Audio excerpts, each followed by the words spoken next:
Je le disais à l'entame de cette émission, l'année 2025 a été marquée par des conflits sécuritaires de grande importance avec des déplacements des populations, mais aussi par des violations graves des droits humains.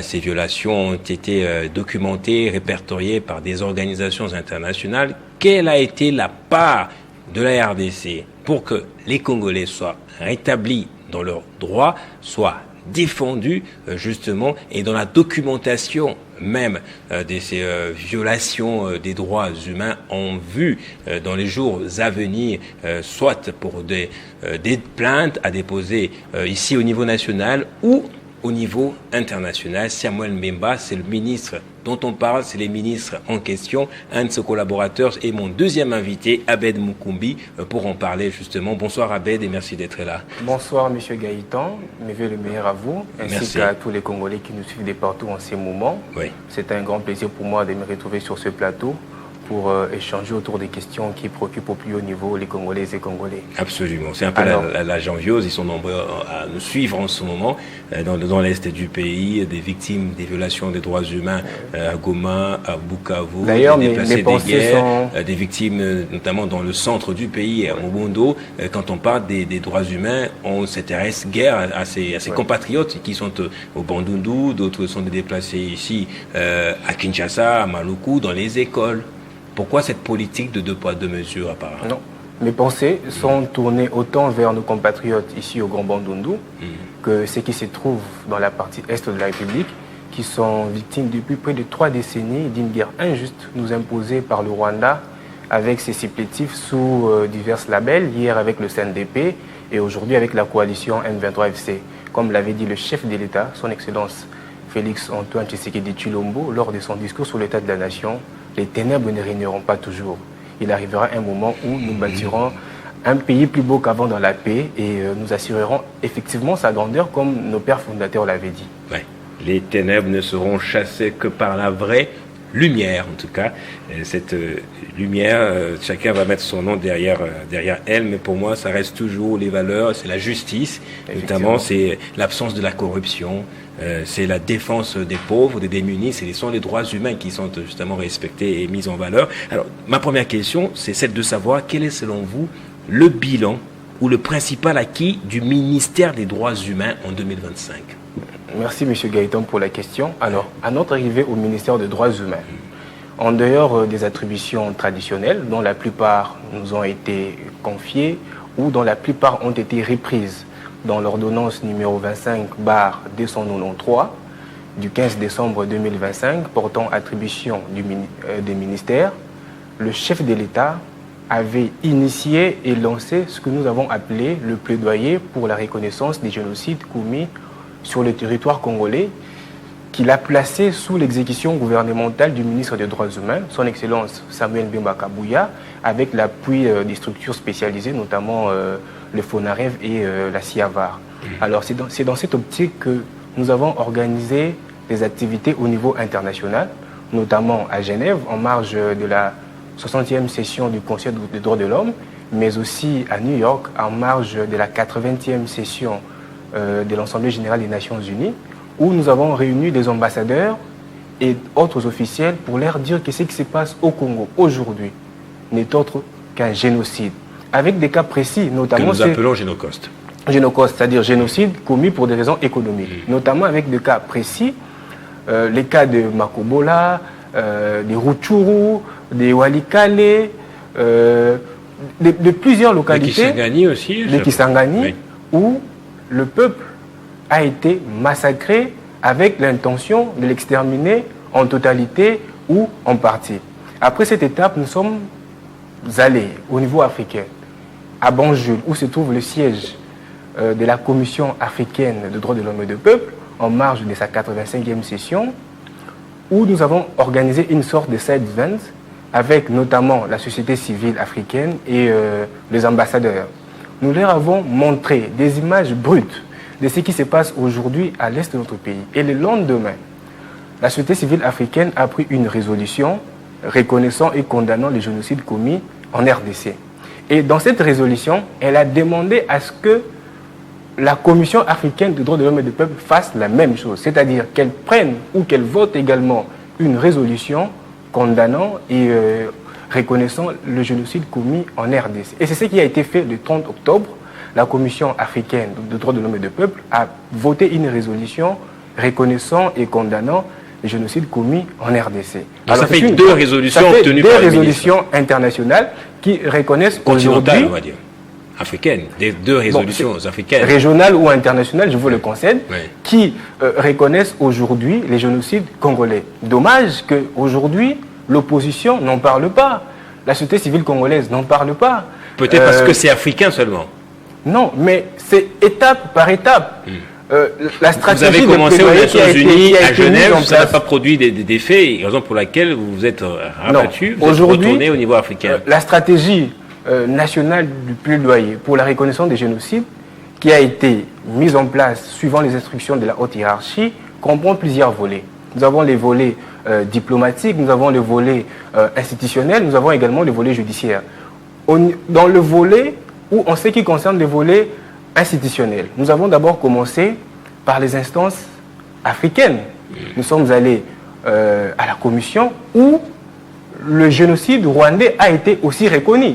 Donc c'est une grande victoire, mais dommage ou triste de constater que peu en parle, alors que le média devrait en parler, voire même l'opposition qui s'est toujours comportée en donneur de leçons en ce qui concerne la guerre qui sévit aujourd'hui dans la partie est de notre pays. Alors, donc, c'est vrai, on a vu le ministre obtenir justement ces deux résolutions et lui-même retourner au pays pour en faire la vulgarisation.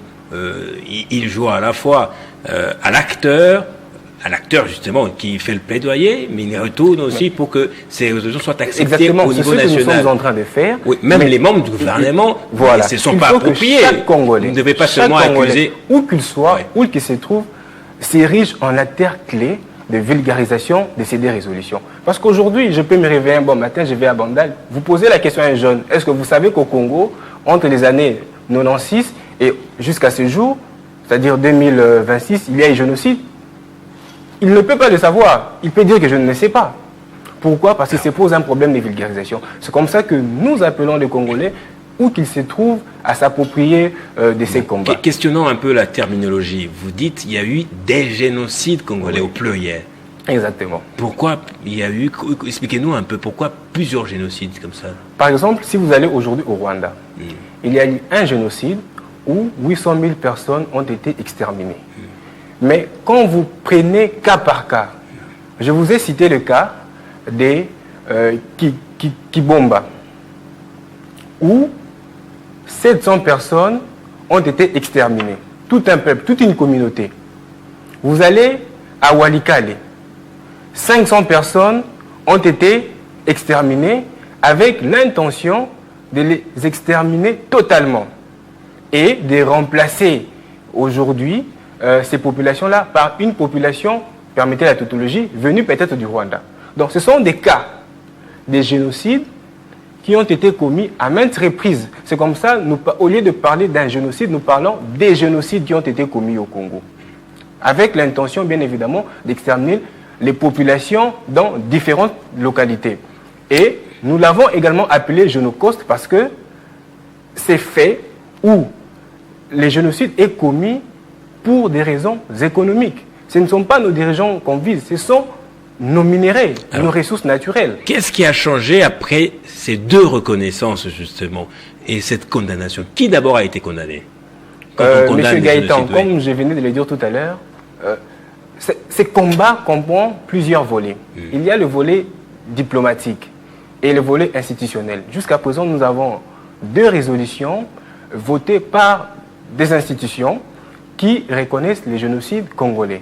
Mais après cette étape, il y aura un volet judiciaire où nous irons notamment devant la CIG, mais aussi devant la CPI, pour que les auteurs de ces actes soient poursuivis, mais aussi soient condamnés et qu'il y ait également des réparations. Donc ça, c'est le volet judiciaire. Mais c'est là que vous devez intervenir à nouveau pour présenter votre documentation des violations des droits humains. À partir du moment où... N'est-ce pas que vous allez vous baser sur un rapport qu'on appelle le rapport mapping? Exactement. Dans ce rapport, il n'y a pas que les gens extérieurs au pays. il y a beaucoup de personnalités congolaises qui sont reprises ou qui sont citées. C'est ce qui froisse un peu quand il faut parler des génocides. Est-ce que un ressortissant d'un peuple peut lui-même aussi vouloir exterminer son propre peuple? Comme je l'ai dit, M. Gaëtan, oui. ça sera à la justice de les déterminer, c'est-à-dire de déterminer les auteurs. Ça, ce sont des rapports qui ont été élaborés, notamment par les experts des Nations Unies, des groupes d'experts crédibles. Mais à ces stades, nous sommes encore dans le volet institutionnel et volet diplomatique. Pourquoi? Parce qu'aujourd'hui, lorsque vous amenez une affaire devant une juridiction, les partenaires deviennent réticents pour se prononcer. Donc à partir du moment où une affaire est devant la justice, tout le monde s'était.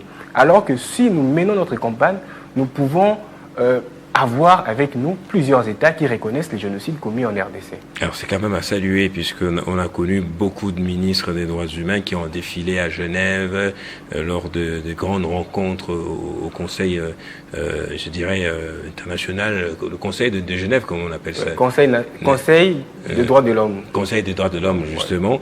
Ouais. Mais personne jusque-là n'avait pu faire dire à ces organisations qu'il y a eu un génocide ou des génocides qui ont été commis en RDC, jusqu'à ce qu'on ait un ministre, avocat, enseignant aussi, Samuel Mbemba en question, qui est venu justement changer un peu la rhétorique. Exactement. C'est à féliciter. C'est à féliciter, sous l'impulsion, comme je l'ai toujours dit, du président de la République, parce que c'est lui qui a conçu et initié, lancé ce que nous appelons le plaidoyer pour la reconnaissance des génocides. Alors, comment se fait-il qu'un ministre des droits humains, on revient au pays, ait pu mobiliser des militants dans un quartier populaire pour qu'ils s'en prennent à un opposant violemment ou de manière virulente? Je parle du saccage qu'il y a eu, ou justement des affrontements qu'il y a eu au camp Luka lors d'un meeting auquel était invité M. Kaboun, c'est un opposant ici en RDC. C'est ça même qui est cité justement. Vous savez, M. Gaëtan, aujourd'hui, plusieurs politiciens, précisément opposants en perte de vitesse, cherchent à se faire une santé politique. Et aujourd'hui, Samuel Mbemba est devenu comme une levure, attaquant Samuel Mbemba pour se faire une santé politique. Le jour où, avant même que M. Jean-Marc Kabou ne vienne au camp Luka, lorsque les habitants, les jeunes des camps Luka ont appris l'organisation de ces meetings, ces jeunes lui ont demandé de venir manifester, mais dans les respects des normes. Personne ne l'a interdit. Monsieur Kabound avait effectivement annoncé son meeting, mais en arrivant au camp Luka, il a rencontré deux jeunes. Et il y a eu ce qu'il y a eu. Il a rencontré de la résistance. Il ne s'est pas limité simplement à une résistance, mais à un affrontement, puisqu'ils ont été attaqués. Il en est même sorti blessé. Oui. Après, il y a eu beaucoup de commentaires jusqu'à ce qu'on nous dise que ces jeunes ont été soit envoyés ou ces jeunes appartiendraient à un acteur politique du coin, Samuel Mbemba notamment. Alors, lorsque les avocats de M. Kabound vont en justice pour accuser son Excellence Samuel Mbemba Kabouya d'avoir instrumentalisé ces jeunes-là, tout en précisant que le ministre des Droits humains était présent avec ces gens-là. En ces moments, le ministre des Droits humains s'est trouvé à Bruxelles, où il a animé une conférence avec le jeune pour s'approprier les combats du plaidoyer pour la reconnaissance du génocide. Alors, à quel moment le ministre des Droits humains s'est retrouvé avec ces jeunes? Alors que le ministre des Droits humains, Samuel Mbemba, avait fait un communiqué condamnant les actes de barbarie qu'avait subi M. Jean-Marc Kabou. Donc moi je crois que c'est un mensonge qui vient tout droit de l'enfer. Nous avons des choses bien plus importantes qui nous préoccupent, notamment, comme je l'ai dit, le combat pour la reconnaissance du génocide. Je crois que c'est une vaste distraction. C'est une résistance qui n'a rien à voir justement avec le ministre. Nous sommes impliqués ni de près ni de loin parce que, de par nos attributions, nous sommes appelés à respecter les droits humains, à promouvoir les droits humains et à le protéger. Alors, il y a un téléspectateur qui nous a envoyé une question qui va justement nous faire reculer. On va revenir à notre sujet précédent. Il dit, mais vous avez dit que la suite serait les volets judiciaires et pourtant, Vous êtes déjà parti à la Cour africaine des droits de l'homme. Vous avez même saisi plutôt la CIJ, c'est la Cour internationale de justice. Et vous parlez de quoi justement quand vous dites que le volet judiciaire va venir un peu plus tard?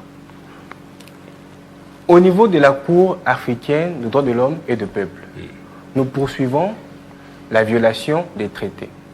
Parce que la Cour africaine des droits de l'homme et du peuple a pour mission de protéger les droits de l'homme en Afrique qui sont aujourd'hui mis en mal par le Rwanda dans la partie est de la République. Donc, c'est dans cette optique que nous sommes allés à la Cour africaine des droits de l'homme et du peuple pour demander à ce que le Rwanda soit condamné et qu'il puisse réparer les dommages qu'il a causés. Alors, s'agissant des génocides, parce qu'il existe plusieurs crimes internationaux.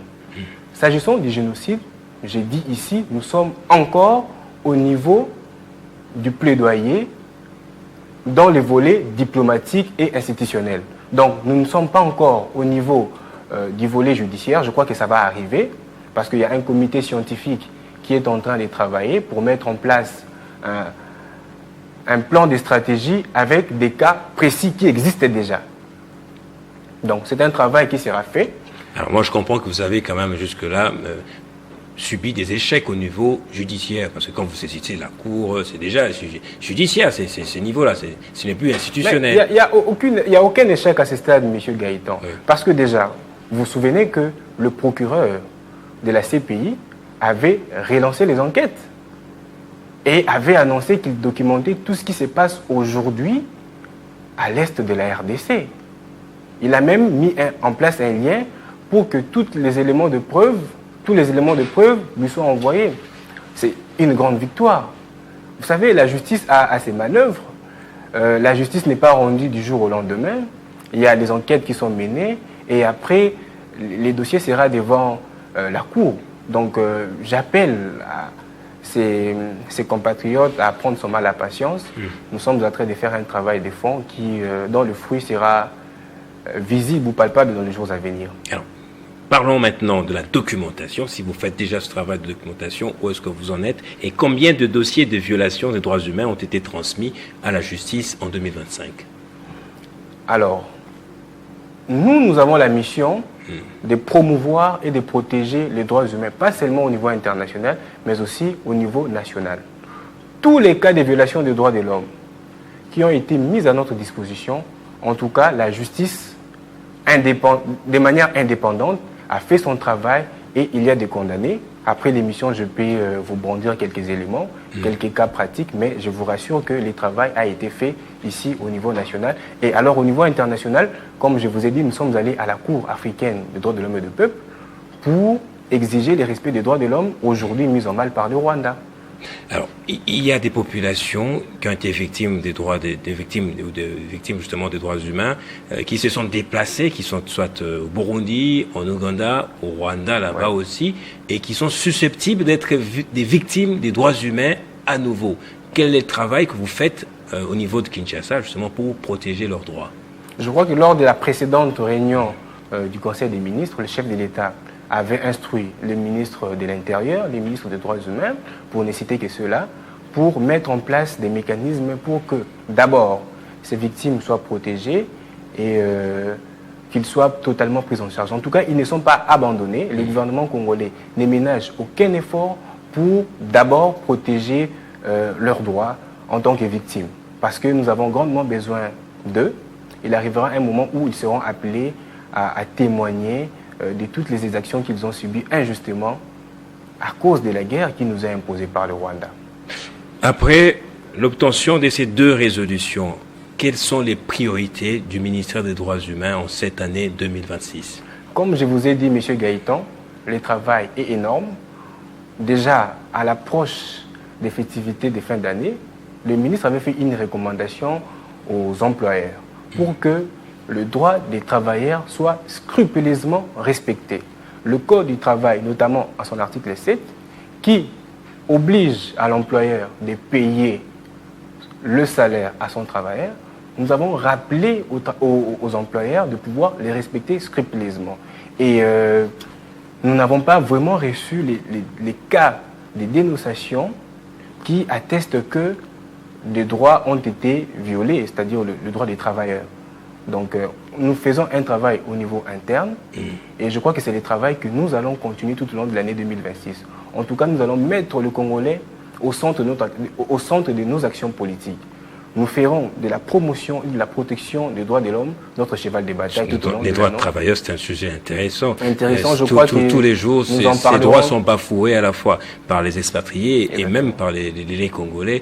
L'inspection du travail ne fait toujours pas correctement son travail. Il y a une campagne qui sera lancée où nous allons appeler toutes les victimes qui se retrouvent dans le secteur du travail de venir dénoncer, de venir introduire les requêtes, si je peux les dire ainsi, pour que nous puissions à notre niveau faire la médiation et qu'un terrain d'entente soit trouvé. Alors, vous faites également la promotion, vous protégez les droits des enfants. Exactement. Dans votre travail au ministère des Droits Humains, il y a une ancienne ministre des Droits Humains dont les enfants ont été, je dirais, séquestrés pratiquement, torturés dans une des parcelles ici à Kinshasa. Okay. Elle a porté plainte, mais on n'a pas vu plutôt un quelconque membre du gouvernement se saisir de ce sujet, ne serait-ce pour dénoncer ou condamner, je parle des enfants de Madame Marie-Ange Mouchobekwa. C'est vous qui me l'apprenez, mais à partir du moment où vous aviez dit qu'elle a saisi la justice, ouais. À partir du moment où elle a saisi la justice... C'est une ancienne ministre des droits humains. Si effectivement, la justice va faire son travail. Ouais. Et la décision sera prise. Si effectivement ces droits ont été violés, la justice fera son travail. Parce que nous militons pour l'état des droits. Lorsqu'on parle d'état des droits, on voit l'indépendance de la justice. Il n'y a pas de justice d'un côté pour les forts, d'un autre côté pour le faible. En tout cas, la justice... C'est l'impression qu'elle a justement parce qu'elle appartient à l'opposition, mais les droits de ses enfants ont été bafoués. Non, nous sommes là pour protéger les droits de tout le monde. Oui. Toutes tendances confondues, que vous soyez de l'opposition, que vous soyez de la majorité, à partir du moment où vous êtes un être humain, vous êtes un Congolais, vous êtes un expatrié, si vous avez des droits qui sont appelés à protéger, eh bien, nous serons là pour les protéger et les promouvoir. Alors, on va terminer par ici. Il y a un bon nombre de Congolais qui nous suivent, surtout de l'opposition, qui ont été enlevés, kidnappés par les services de sécurité, d'autres n'ont pas la possibilité d'entrer en contact avec leur famille, des journalistes et également beaucoup de cas de violation de droits de l'homme à Kinshasa. Quel état des lieux faites-vous justement de la situation de droits de l'homme dans la capitale? Bon, lorsque nous sommes arrivés au ministère des Droits Humains, comme je l'ai dit, il y a ce qui a été fait. Nous avons trouvé un travail assez éloquent qui a été abattu. Alors, comme vous le savez, le secteur des droits humains est un champ très vaste. Alors, nous avons reçu les cas de dénonciation, mais ce n'est pas à nous de rendre justice. Alors, à partir du moment où nous recevons les cas de dénonciation et nous le mettons à la disposition de la justice, c'est à la justice de faire son travail. C'est à la justice de faire son travail. Alors, la justice est en train de travailler. Et elle doit faire son travail en toute indépendance, sans ingérence, sans interférence. Dernière question pour terminer cette émission, Abel Mukumbi, qui était une émission très intéressante, justement. Alors, quel message le ministre Samuel Mbemba pourrait adresser aux Congolais aujourd'hui qui doutent encore de l'efficacité des institutions en matière de droits humains? Alors, nous leur demandons de nous faire confiance, ouais. Parce que nous sommes leur émanation. Nous sommes là pour leur servir, nous sommes là pour garantir leurs droits. Tout Congolais qui se trouverait dans une situation de violation de ses droits, en tout cas, nous pouvons lui rassurer que les portes du ministère des Droits Humains seront ouvertes pour l'accueillir et écouter ses doléances. Merci à vous. Merci, monsieur. Très belle émission avec Merci. vous. Surtout que ce n'est pas une situation facile des droits humains en République démocratique du Congo. Merci à vous de nous avoir suivis. Si Jocelyn Touma peut me permettre de faire un clin d'œil à un politicien congolais, secrétaire, je ne sais pas si on doit l'appeler aujourd'hui secrétaire général toujours, mais toujours est-il que c'est un haut cadre de l'UDPS, Deo Bizibou, qui a présenté ses vœux à la nation congolaise. On va prendre un petit extrait, je sais tout, est-ce que c'est prêt, s'il vous plaît, Jocelyn? Un petit extrait de ses vœux, peut-être 30 secondes, 1 minute seulement, et puis on va revenir pour se dire au revoir, si et seulement si la régie est prête pour cela.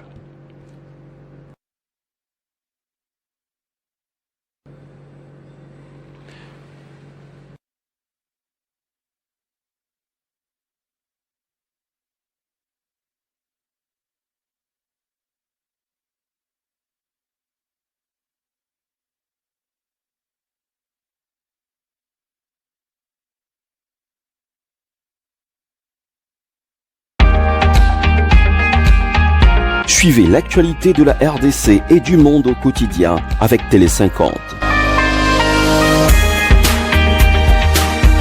De l'information politique, institutionnelle, culturelle, sportive, des éditos et de la revue de presse.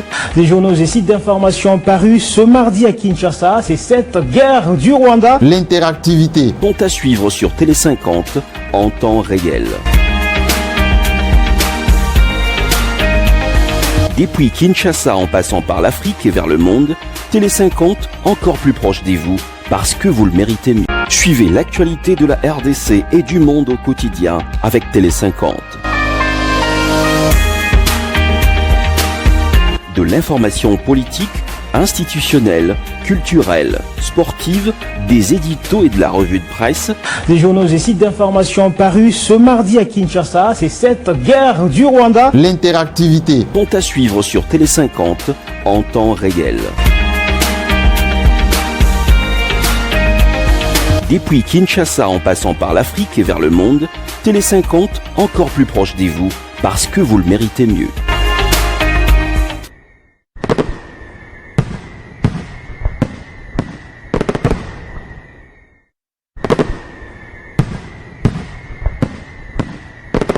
Très chers compatriotes, membres de l'UDP Tshisekedi, grâce à Dieu, nous disons adieu à 2025 et nous voici en 2026. Au moment où nous disons bienvenue à 2026, nous ne pouvons pas ne pas nous rappeler de nos frères et sœurs qui vivent dans les territoires occupés, qui sont en proie à des violences dues à la guerre d'agression nous imposée par le Rwanda. Très chers compatriotes, nous pouvons vous assurer que le président de la République et le gouvernement de la République conjuguent les efforts pour que la guerre prenne fin dans le pays. Et comme vous le savez, cette guerre date d'il y a 30 ans, depuis l'époque de l'AFDL. Certes, nous tournons la page de 2025, l'année dernière.